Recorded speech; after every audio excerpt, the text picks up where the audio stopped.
Hi everyone, this is Shankar from News and Infotech. Guys, recent ఒక candidate వచ్చేసి ఒక question చేశారు. Sir నా దగ్గర మస్తు స్కిల్స్ ఉన్నాయి సార్, నేను ఫుల్ స్టాక్ కూడా కంప్లీట్ చేసినాను. నాకు మీరు ఏ ప్రోగ్రామ్ ఇచ్చినా కూడా నేను చేయగలను. నేను ఓన్గా కొన్ని ప్రాజెక్ట్స్ కూడా డెవలప్ చేశాను సార్. నాకు మరి ప్లేస్మెంట్స్ ఇప్పించగలరా అన్నారు. ఎస్ బాస్ ఇప్పిస్తానని చెప్పాను. సార్ ఇక్కడ థింగ్ ఏంటంటే నాది ఇంకా బీటెక్ కంప్లీట్ అవ్వలేదు, నాకు కొన్ని సబ్జెక్టులు ఉన్నాయి అని చెప్పిండు. ఓకే. సో ఇక్కడ చాలా కంపెనీస్ వాళ్ళు మన సాఫ్ట్వేర్ జాబ్ రావాలంటే ఫస్ట్ థింగ్ మనకు గ్రాడ్యుయేషన్ అనేది కంప్లీట్ అయి ఉండాలి.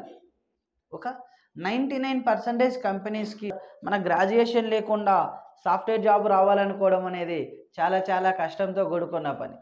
సో చాలా రేర్ కంపెనీస్ మన గ్రాడ్యుయేషన్ కంప్లీట్ కాకపోతే మన యొక్క టెక్నికల్ స్కిల్స్ చూసి జాబులు ఇస్తూ ఉంటారు. సో ఎవరన్నా డిగ్రీ కంప్లీట్ చేయకపోయినా బీటెక్లో బ్యాక్లాగ్స్ ఉన్నా కూడా please complete that. And main value మీరు ఏదైనా ప్రోగ్రామింగ్ స్కిల్స్ నేర్చుకోవడం మంచిది. అరే నేను బీటెక్ కంప్లీట్ చేయలేదు, నేను డిగ్రీ కంప్లీట్ చేయలేదు అనాల్సిన అవసరం ఏమీ లేదు.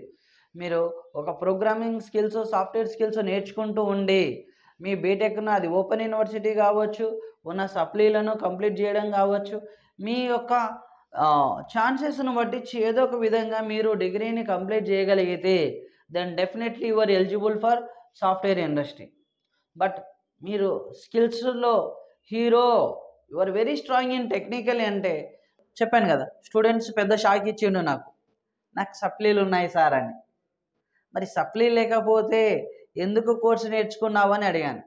సార్ టైం వేస్ట్ అవుతకుండా ఉండదు కదా అని కోర్సు నేర్చుకున్నాను, అందుకనే ఇంటర్వ్యూస్ కూడా అటెండ్ అవుతున్నాను, 5-6 ఇంటర్వ్యూలు అటెండ్ అయినాను, కానీ సెలెక్ట్ అయినాను. డాక్యుమెంట్స్ పంపించమన్నప్పుడు నా యొక్క డిగ్రీ కంప్లీట్ అవ్వకపోవడం వల్ల వాళ్ళు నాకు ఆఫర్ ఇవ్వట్లేదు సార్ అని అడిగాను. సో దట్ అది కరెక్టే కదా. సో మినిమం డిగ్రీ క్వాలిఫికేషన్ అనేది చాలా చాలా ఇంపార్టెంట్ గైస్, మీకు కూడా చెప్తున్నాను. సో మీరు ఏదో ఒక డిగ్రీ, అది బీటెక్ అయి ఉండి ఐటీనే ఉండాల్సిన అవసరం లేదు. మీరు బీఫార్మసీ చేసినా ఓకే, హోటల్ మేనేజ్మెంట్ చేసినా okay, ECE triple E mechanical civil background అయినా కూడా ప్రాబ్లం లేదు. బట్ సాఫ్ట్వేర్ ఇండస్ట్రీలోకి రావాలంటే గ్రాడ్యుయేషన్ అనేది మ్యాండేటరీ అని నేను గట్టిగా చెప్పగలను. ఎందుకంటే సో చాలా కొన్ని కంపెనీస్ వాళ్ళు గ్రాడ్యుయేషన్లో కూడా మాకు 70% కావాలి, 80% కావాలి, మాకు పర్టికులర్ ఈ బ్రాంచ్ వాళ్ళే కావాలని అడుగుతూ ఉంటారు. సో నాకు ఒక పెద్ద క్వశ్చన్ ఉంటుంది, మనకు గ్రాడ్యుయేషన్ ఇంపార్టెంటా స్కిల్స్ ఇంపార్టెంటా అని. So please comment here which one is important. So graduation or percentage or skills. But compulsory skills అనేది నేను ఇంపార్టెంట్ అని నేను గట్టిగా చెప్పగలను. సో వై బికాస్ మనకు ప్రీవియస్గా మనకు చదివిన బ్యాక్గ్రౌండ్ పట్టించి మనకు పర్సంటేజెస్ వచ్చిండొచ్చు, రాకపోయిండొచ్చు. ఈడ యూజ్ అయ్యేది మాత్రం మన స్కిల్స్ మాత్రమే కదా అనేది నా ఫీలింగ్. అది మేబీ కరెక్టా రాంగా నాకైతే తెలియదు.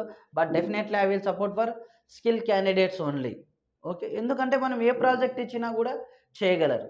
అండ్ మోరోవర్ ఇలాంటి క్యాండిడేట్స్ ఎలా ఉండాలంటే ఏ కంపెనీ అయినా కూడా ఎంత శాలరీ అయినా ఓకేనా, salary as a fresher level present మార్కెటే బాగలేదు ఓకేనా.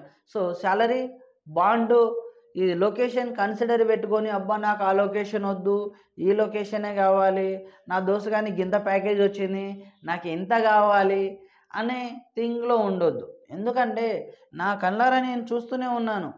సో కొందరు స్టార్టింగ్లో మాకు సమ్ ఎక్స్ ప్యాకేజ్ కావాలి సార్, అది లేకపోతే మేము interviews attend అవ్వమంటారు.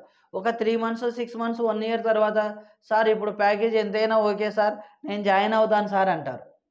So it will become with experience only. So that అదే ఫ్రెషర్గా మీరు అదే 1 year క్రితం ఆ వచ్చిన ప్యాకేజ్తో మీరు జాయిన్ అయ్యి ఉంటే ఒక 1 year ఎక్స్పీరియన్స్ వచ్చేది నేను కూడా నేను గట్టిగా చెప్పాను స్టూడెంట్కి. So finally like if you looking for job in software industry, first thing ఏదో ఒక గ్రాడ్యుయేషన్ అయితే కంప్లీట్ చేయండి. బిఫోర్ చెప్పినట్లు అది ఓపెన్ యూనివర్సిటీ కావచ్చు, రెగ్యులర్ అయినా కావచ్చు, మీ సప్లీలను కంప్లీట్ చేసుకున్నా కూడా okay, fine, all the best.